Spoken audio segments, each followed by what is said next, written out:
This week, we're going to give you another one of Shed's, conversational, informational sections, okay? So, Shed, kick it off. Let's talk rivalries. Let's talk other things. Lay it on us, Steve. Thank you, fellas, for kicking it over to me. Strive higher every day. Ladies and gentlemen, welcome to Shed's Block once again. Shout out to Marv with that great big word. We got Stephen A. Smith on the set now. Detestation. Whoa. Don't even know what that means, but I love it. Anyway, let's get into some rivalries. We're talking about, going head to head against somebody that pretty much you don't like. For me, for an athlete, thinking about rivalries, I think about Minnesota versus Wisconsin, or Minnesota versus Michigan or Iowa, whatever that may be. We have trophies that are awarded to the winner of each game. We also have a bit of hatred pitted towards each other. Each team. Like, we really do not like each other. If we see each other in the streets, we actually do not talk to each other. If I see somebody wearing Wisconsin stuff, it really irks me, like down to the core. And that's how deep I think a rivalry should be. If it's something that's really embedded in that team, embedded in whatever university that is, or whatever that competition is, it should be like a real freaking hate. Like, you should really not like the other opposing team. And because of that fuel, it will make the game that much better, because that opponent is really trying to knock down the other opponent and really just kind of taking them off the field.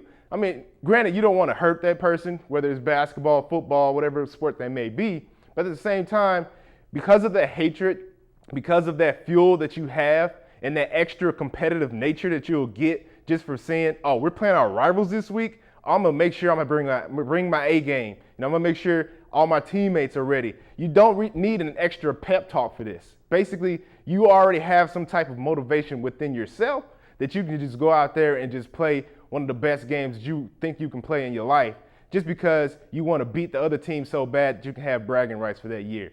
And I look at rivalries. Obviously, you got a lot of rivalries to date. You go in baseball, you have the Yankees and the Red Sox. You go into college basketball, you got UNC and Duke.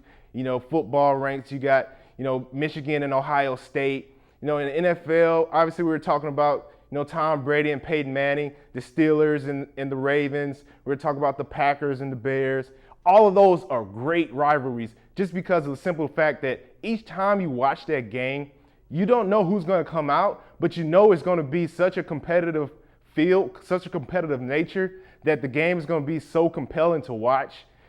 Everybody's going to be so pumped up to play. You might see some big hits. You might see some big plays. But every time you see these teams play against each other, there are memorable moments. There are times where you can look back on YouTube or whatever that may be just to see, oh, man, remember what happened, back in 1996 when we played against the Broncos? This is the pivotal moment of the game. Those are the type of things that you live for as a player. You want to be that type of person that comes out and say, I made that play to win the game for against our rivals, and everybody's going to remember me because of that. And I remember specifically my freshman year when we played Michigan, and we went to the Big House. My freshman year in the Big House, 100,000 fans.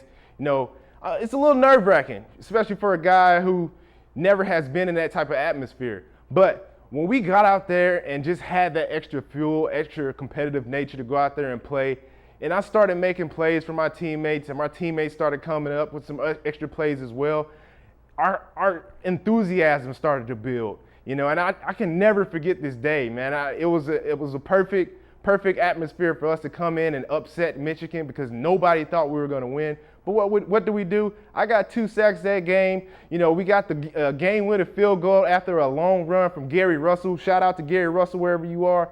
That was one of the greatest games I ever feel in my life. And I remember that, and people remember me for that moment as well. So as a player, you want to do the same thing whenever you're playing a rival. Just think about those moments where you can kind of cherish and relish and look back on and say, man, remember when we played Wisconsin? Look what I did against them.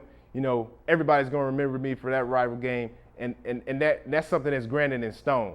So for rivalries, I'm looking forward to seeing how Minnesota does this year against Wisconsin. I will be there at the end of the year, November 29th. I will be in Madison just to partake in that. And contrary to popular belief, Minnesota does lead that series right now, 59-56. So we still have the upper hand in that battle, even as of late. You know, it has been kind of, the competitive field has not been as great. But I feel like this year we might have a little bit more morality going into that game. You know, it'll be a lot of stake, especially if we start winning these last couple games. You know, it could be something where it's up for the Big Ten West. So that's going to be an extra added bonus, and I can tell that it's really high up on the schedule.